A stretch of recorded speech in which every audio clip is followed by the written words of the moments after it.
नारायण। महादेव और माता सती का एक प्रख्यात प्रसंग है, जहाँ पर महादेव माता सती को अपने ससुर यानी कि दक्ष प्रजापति के यहाँ पर महायज्ञ आयोजित किया होता है, वहाँ पर जाने से वह रोकते हैं क्योंकि वहाँ से कोई आमंत्रण नहीं होता है।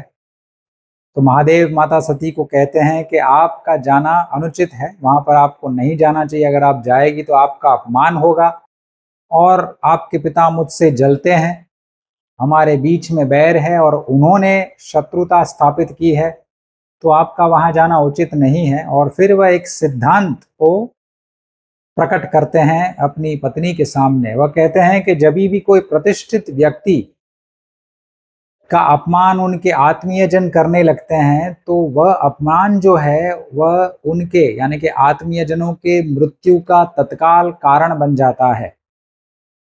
और हमने देखा कि यही हुआ है कि दक्ष प्रजापति ने महादेव का अपमान किया और उनकी मृत्यु हो गई।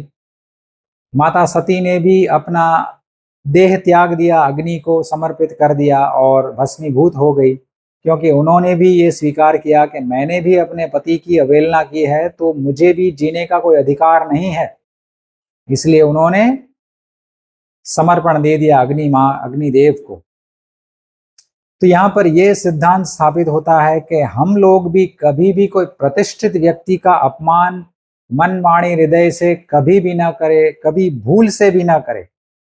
और प्रतिष्ठित व्यक्ति का अर्थ क्या होता है इस समय में? प्रतिष्ठित व्यक्ति को ऐसे नहीं है कि कोई धनवान है तो प्रतिष्ठित है, कोई पदवी पर बैठा है तो प्रतिष्ठित है, या कोई बड़ा मंत्री है, या कोई आईएएस ऑफिसर है, या फिर कोई मुखिया है तो प्रतिष्ठित है।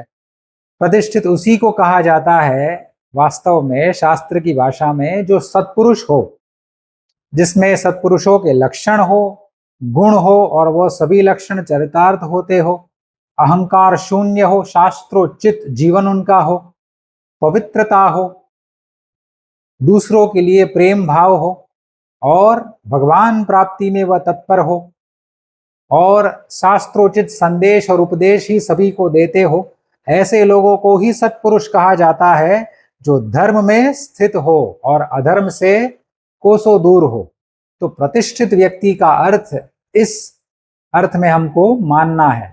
तो हम कभी भी ऐसे व्यक्तियों का भूल से भी अपमान न करें, क्योंकि यही अपमान हमारी मृत्यु का कारण बन के हमारे पीछे आ सकता है। शिव शंकर प्रलयंकर।